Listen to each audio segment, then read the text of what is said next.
There's a lot of conservatives who also believe in the death penalty, but my question is, how can you believe in the death penalty and also be pro-life? I mean, it's a great question, but let me just, I think it's logically contradictory. Right. So. Charlie Kirk, this is your official invitation to come on to my podcast and finish the debate that we started. And remember, I asked you in person and I didn't get a no. Can I get you on my podcast in the future? Maybe.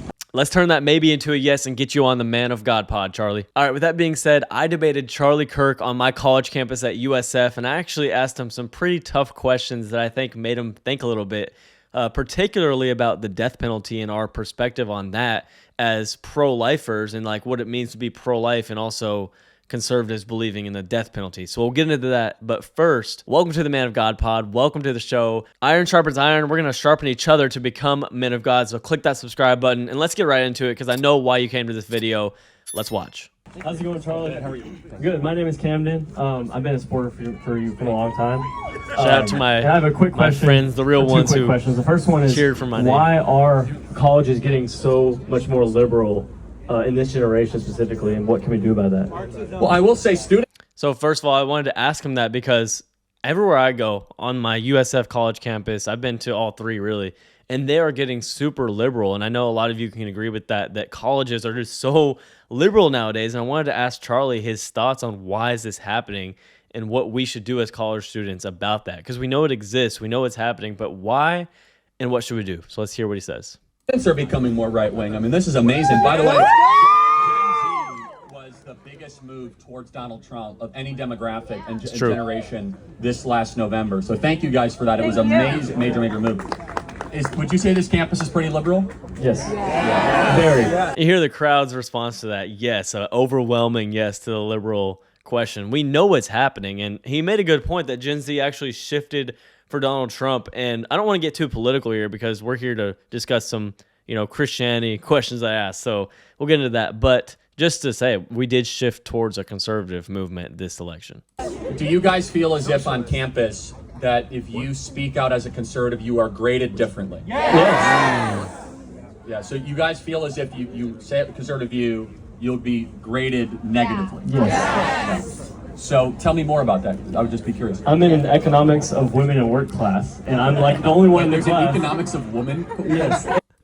He couldn't even believe there's a class called Economics of Women, which I can't either. I had to take it because it was required for my degree. It was the only elective that was being offered on my campus this semester for economics, so I needed to take it.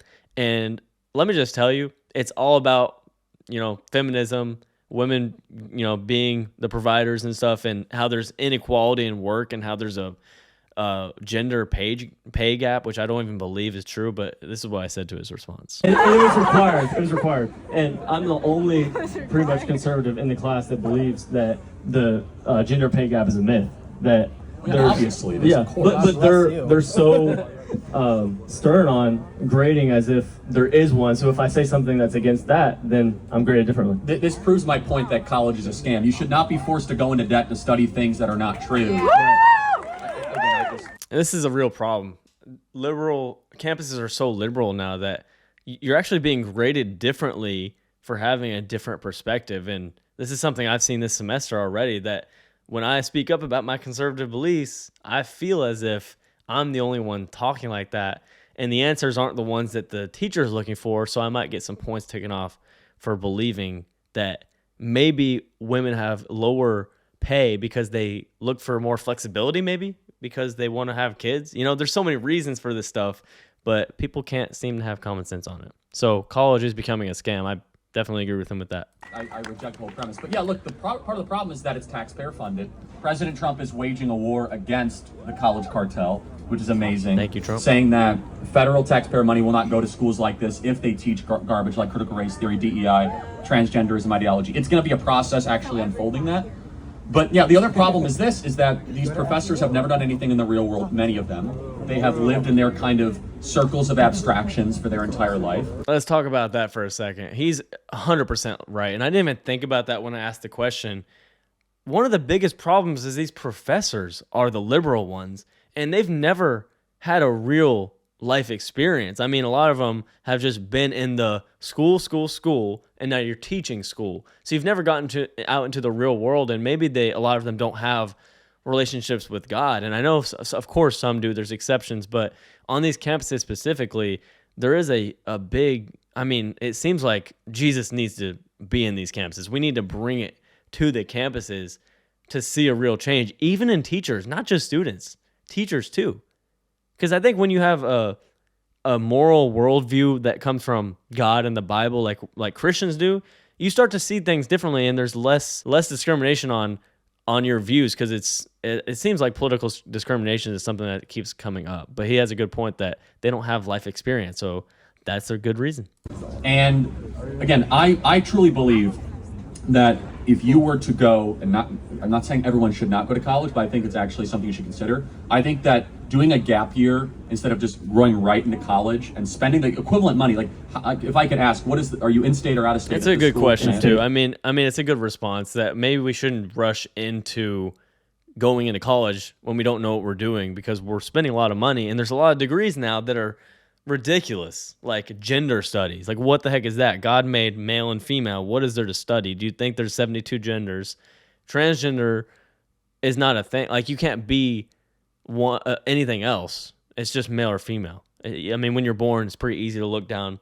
The parents will see, and even now you can look down and see what you are. It's not that hard. So okay, so but for $20,000, I think you could better spend that money, quite honestly, experiencing other cultures, getting another job, like doing things Travel outside of just the walls of this school. That's why I'm such a critic. And I'll just be honest, I employ 1,000 people at Turning Point. I don't care where you went to college. Hey, Charlie Kirk, if you need another speaker, someone to come on your staff, just saying. I'm just saying. I'm here. Employers do not care where you went to college. They care about, can you do the job? And we are seeing a change in the workplace, and colleges will be the last ones to adjust in this broken, outdated model. Is that it's much more like sports teams, which is like, what is your skill? What do you bring to the table? Not like, where did you go to college or how long you were there. Which is a lot better. We're seeing the kind of emergence of a free agent system, if you will, based on skill and merit. So anyway, hope that answers your question. Thanks, I have one more question. Yeah, really quick. Okay. All right, here we go. This gets into the theological question and political, but I'm about to ask something that I think stirs them up a little bit, because look, pro-life is something that I'm a Christian. I'm pro-life. Absolutely. I believe we should, the babies in the womb have a right to live. That's a whole conversation we'll have. And then the death penalty is on the opposite of that. So listen to what I ask. Okay, so I'm a Christian and I'm pro-life, right? And I love that response. There's a lot of conservatives who also believe in the death penalty. But my question is, how can you believe in the death penalty and also be pro-life? I mean, it's a great question, but let me just, I think it's logically contradictory. Right. So if I may use a young lady as a... God, I'm stuttering a little bit and everything. Hey, I'm just kidding. I love Charlie, but hey, good question, right? It's kind of hard for some people to answer, conservatives specifically. Let's pretend she was pregnant, okay? And there was an unborn human being in utero. And let's pretend he is on death row for murdering 5 people. There's a difference. That baby did nothing wrong in utero. He used his agency to go kill 5 other people. And as a Christian, the only law that is repeated in all 5 books of the Torah is that if you take a life, your life will be taken. Can I counter? Yeah, so please. Paul killed Christians before he wrote 13 books of the Bible. So he says if you take a life, your life will be taken. But we see Paul. I made a good point, I think. We see Paul go from Saul, who killed Christians, to writing 13 books of the New Testament. So I believe in the redemption of God and the transformation of Jesus, and that everybody should have a second chance, and that God is the ultimate judge, which is something I wish I would have thought of in the moment. But when I was up there in front of all these people, I didn't think of everything. But I'm going to go back a little bit, and then let's keep listening. Paul killed Christians before he wrote 13 books of the Bible. So how do we... Well, yeah, I mean, he obviously repented and gave his life to Christ and became a super amazing disciple. That's my point, though. Everyone should have a chance. Do we believe in the ultimate administration of justice?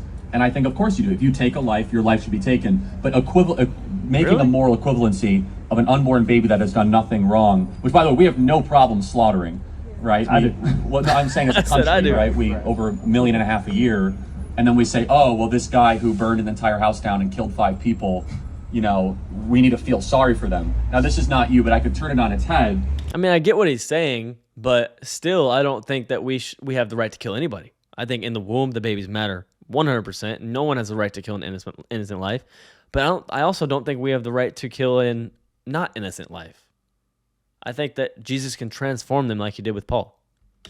That bleeding heart liberals will say they feel more sorry for the person on death row than for the baby in the womb that never had a chance to live. And so if someone for me, I think the person that, I think the death penalty should only be used very rarely, very sparingly, and should be done quickly. In fact, I even think that we should bring back, public executions on certain people. No, but think about it. I think that, and you guys should laugh. What? Okay. But it should be done. You guys should laugh.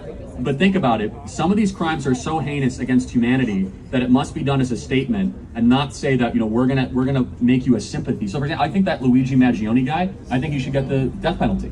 I think that if you're gonna go kill someone in the back of the head in the streets of New York and act as if I should be sympathetic because you didn't get a healthcare premium you didn't like, I think you should get the death penalty for that.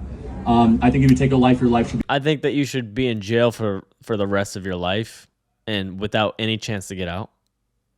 I think you should be stuck there forever. Suffer. And through our suffering, we might find Jesus, right? So I don't think that we should kill them, but also don't think they should have a chance of going out ever again. Be taken, and should be done, obviously, through a jury of peers. So that's how I would respond to that. It's the administration of justice, and it's also, more specifically, the life in the womb has not hurt anybody else. Right. The person on death penalty definitionally has hurt somebody else's life. Thank you. And then let me add one more thing to this. Let's not forget that Jesus was crucified on a cross and killed by a government. I'm just putting it out there. I'm not saying what's 100% right or wrong. I'm just saying that a government killed Jesus on the cross, and we got to remember that God is greater than government. So I think God is the ultimate judge. I wish I would have said that in the moment, that I don't think humans should judge that part of it and be able to kill someone legally, but that's my debate. And then I asked something right at the end that might get some eyeballs on this.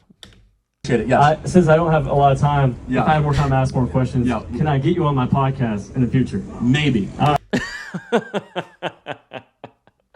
Look, I had to try. You can't blame me for trying. I had to try to get Charlie Kirk on the podcast. And look, if you're watching this, you're welcome to come on anytime. Let's finish that debate. Here's my hat. Thanks, man. Thank you. All right. And then, of course, he ended by giving me one of his hats, a signed hat, by the way. Let's see. There it is. Charlie Kirk signed hat. 47 for Trump. And by the way, guys, I'm a Christian. I'm a conservative. I think conservatives and Republicans do things wrong. I think Democrats and liberals do things wrong. But overarching in politics, the conservative Republican movement is way more in line with the Bible and the Word of God than the other side. So that's why I side with that, and that's why I have this and stuff. So that's for the people that are like, shouldn't we be in the middle? Well, God was never in the middle. Jesus' kingdom is above ours, right? So we can't just be in the middle. We got to take a side, which is the side of the Bible, of the Word.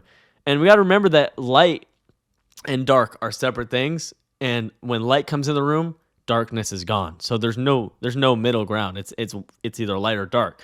And that's what I think we're seeing right now. But thank you, Charlie Kirk, for letting me debate you. It was an awesome experience for me to have and actually get to go up there and talk. And look, I'm not going to lie, I was a little nervous because of all the people watching and listening.